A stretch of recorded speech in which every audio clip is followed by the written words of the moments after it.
ધ્રુવ વનમાં નીકળ્યો છે પરમાત્માના લોકમાંથી, વૈકુંઠ લોકમાંથી.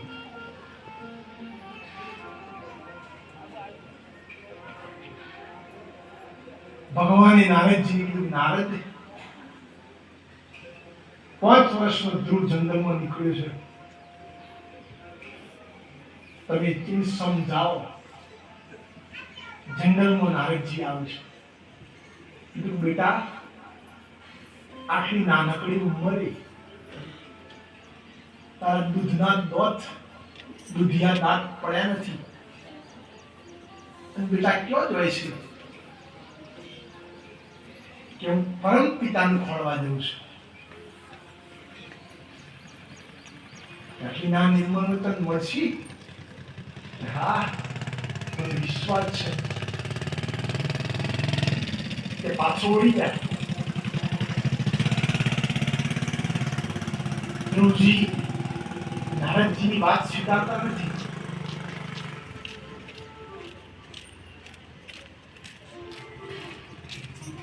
એ વખત નારદજીને કીધું, દીકરા, પરમ પિતાનો દર્શન કરવો હોય તો તારા શિર ઉપર, તારા માથે કોઈ ગુરુજી ધારણ કરવા જોઈએ.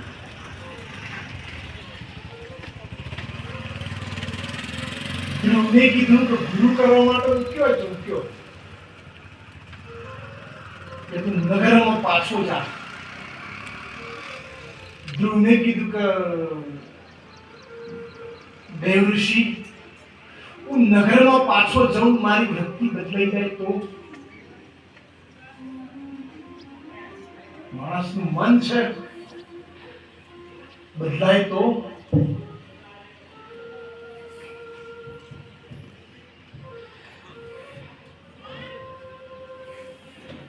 ધ્રુવજીને કીધું, તમે શિષ્ય નથી બનાવતા?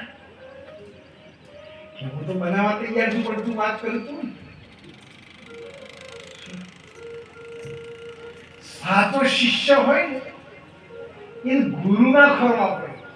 સાચા શિષ્યને ગુરુ સોમેથી ખોરતા આ એનો નિયમ છે.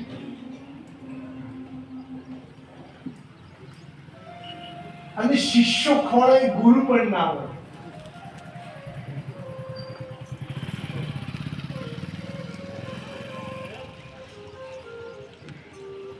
મારા ગુરુજી ન થો કે થવું.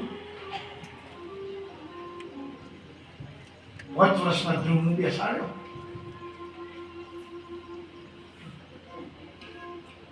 મંત્ર દીક્ષા આપી.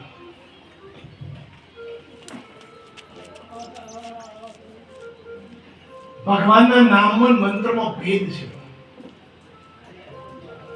મંત્રમાં વિધિ અને નિષેધ લાગે, ભગવાનના નામમાં ન લાગે.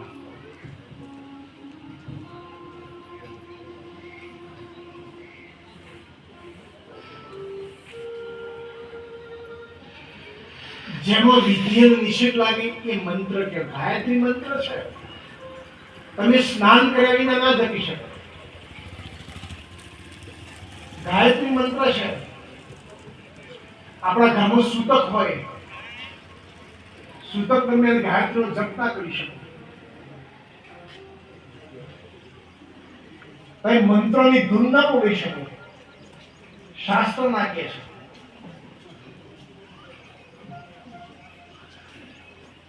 ભગવાનના નામમાં અને ભગવાનના મંત્રમાં ભેદ છે.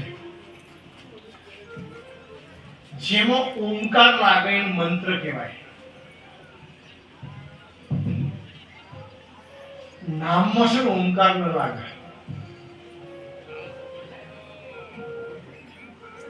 આ સમજવા જેવો વિષય છે.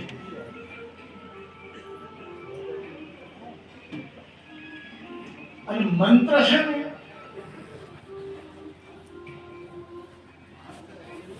એ પવિત્ર અવસ્થામાં જપ કરાય. પણ પ્રભુનું નામ છે ને એ પવિત્ર અવસ્થા પણ લેવાય અને અપવિત્ર અવસ્થા પણ લેવાય. નહીતર માણસ મરી જાય. રામ નામ સત્ય હે કેમ કહેવામાં આવે?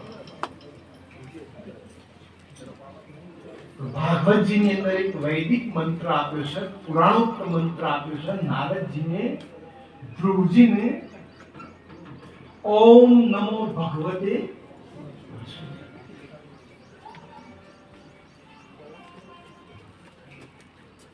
વ્યાસપીઠ પર બેહીને મંત્ર બોલાય નહીં, પણ શાસ્ત્ર લખેલું છે ઓમ નમો ભગવતે. દીક્ષા આપી મંત્રની,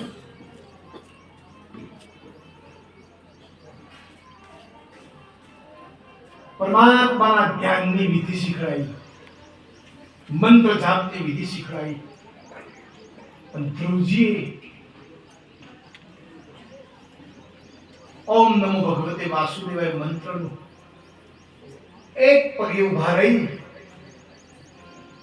ધ્રુવને એક પગે ઉભા રહી તપશ્ચર્યા કરેલી. હો, તમે કેળો ખો, વેફર ખો, શીંગ ખો, બટાકો ખો, સાબુદાણા ખો અને સુત 750 દૂધ પીવો, એ ઉપવાસ નથી.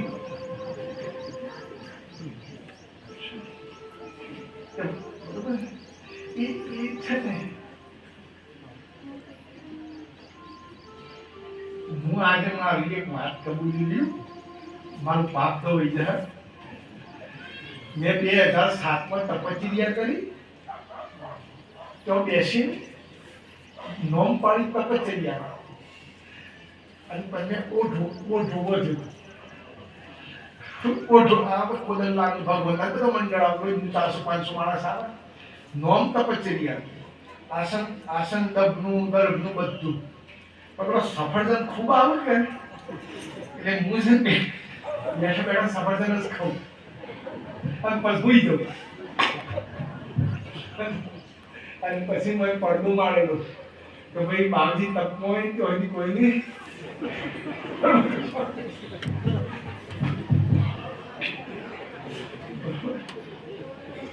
ખરેખર પબ્લિકની બાવજી તપ કરીશું. એ તપનો એક સમય હતો, કોફી પીવું, સફરજન ખાવું. મને 37 દિવસની એમ જ કાઢ્યા છે, બરોબર. હવે એને થોડું તપ કહેવાય. 9-10 વાગે ઉડી જવું. 2007ની વાત કરું છું, જ્યારે મને દરપતરામ મહારાજને દેખાતું એ વખત.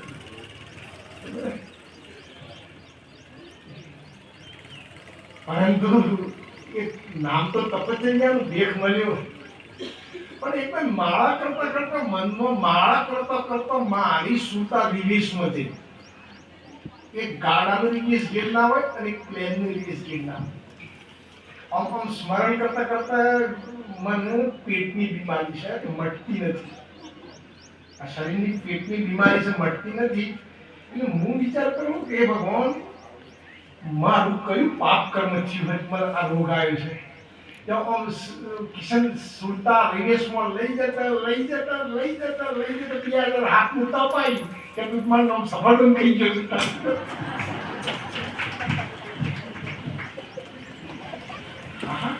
રિવેશમાં જવાય. હા, તમે સુલતાન છો ને, રિવેશમાં લઈ જાઓ ને, એમ કરતા કરતા ગર્ભાસમાં પણ જવાય. એ સાધના પદ્ધતિ સાચી. શું એ સાધના પદ્ધતિ છે? એમાં તમે રિવેશ ગેમમાં જતા જતા છે ને, છે તમારું ગર્ભમાં ઘડતર થયું હોય ને ત્યાં સુધી તમે રિવેશ ગેમમાં જતા રહો છો. એથી જ્યારે તમે આગળ જતા રહો ત્યારે તમારો આગલો જન્મ કયો છે ને એનું ધ્યાન થઈ જાય છે. મને આ સફળતા વચ્ચે આવ્યો, બરોબર, પકડાય ને. સુરતા છે ને, બે આધ્યાત્મ વિષયની વાત. સુરતા બે રીતે જાય છે. એક ભૂતકાળમાં પણ જાય, ભવિષ્યમાં પણ જાય છે. રિવેશ ભૂતકાળમાં પણ જાય છે. આ તો વચ્ચે સાધનાનો વિષય આવ્યો જે કહું છું. એક પગે ઉભા રહીને તપશ્ચર્યા કરી ધ્રુવને. કલિકાળની અંદર એવું વચન છે કે 3.5 દિવસ સુધી એક પલોઠી બેસીને પ્રભુના નામનો બેસે તો 3.5 દિવસમાં પ્રભુ છે ને એની હવે સોંપી દે છે. 3.5 દિવસમાં કડકડી કાઢ્યો. 6 મહિનાની તપશ્ચર્યા કરી. એ તપશ્ચર્યાના બળથી ધરતી ડોલવા લાગી. ભજનના બળથી ધરતી ડોલવા લાગી. ધરતીના દેવતાઓ પણ ડોલવા લાગ્યા. ધરતી ડોલવા લાગી. દેવતાઓનો હાહાકાર મચી ગયો. પ્રભુ ધ્રુવજીના તપશ્ચર્યાથી ધરતી ડોલે છે. 6 મહિના પૂર્ણ થતા છે ને પેલા ધરતી ડોલવા લાગી. પછી પ્રભુનું સિંહાસન ડોલવા લાગી. લક્ષ્મીજીને પૂછ્યું, પ્રભુ આ વૈકુંઠ લોક કેમ ડોલે છે? હા, કે મારો એક ભક્ત છે અને વૈકુંઠ લોકનું સિંહાસન ડોલે છે. ઘણા ભક્તો એવા કે ઘણા ભક્તો છે ને જ્યારે આવેશમાં આવ્યું તો કહી દી, હું જેવો તેવો ભગત નથી, હું દારૂ ને તો ભગવાનનું સિંહાસન ડોલાવું. આ એ વખતથી આવેલું છે. ઘણા ભક્તો હા મારા બાપુજી ઘણા વખત કીધું, લાલા મારો સમય જતો રહ્યો. તપશ્ચર્યામાં પ્રીત પર ધાર છે. સિંહાસન ડોલી પ્રભુનું. કીધું પ્રભુ કેમ સિંહાસન ડોલે છે? કે દ્રૌજીનું તપશ્ચર્યા પ્રતાપથી સિંહાસન ડોલે છે. કે હવે મારે પ્રગટ થવું પડશે. અને સાક્ષાત શંખ ચક્ર પદ્મ ગદા ધારણ કરી સ્વયં વૈકુંઠ લોકનો નાથ વંશાવળીઓ બાપો 5 વર્ષના ધ્રુવ ગાડી પ્રગટ થયા.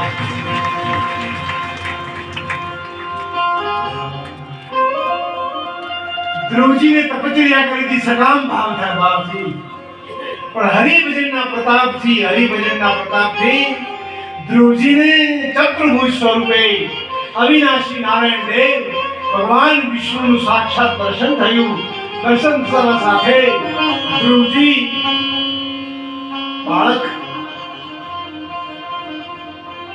સ્તુતિ પ્રાર્થના કરે, પ્રભુ આપ તો યજ્ઞ પુરુષ છો,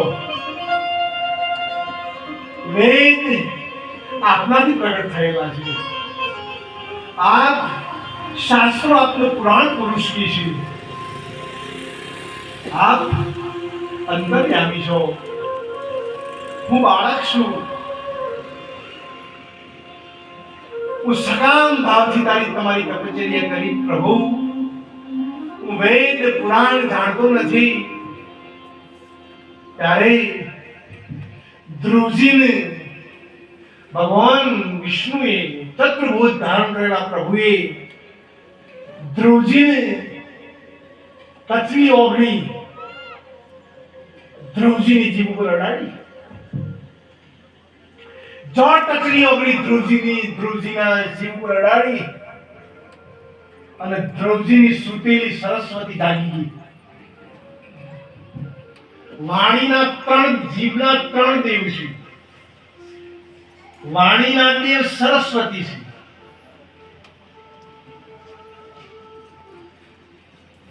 વાણીના દેવ સરસ્વતી છે અને જીવના દેવ અગ્નિ છે. આ વાણીના જીવ ઉપર 3 દેવો છે. એક અધ્યાત્મ વિષય છે. હું જે આ કથા કરું છું ને એ ભગવાન અંદરથી મન સહાય કરે છે.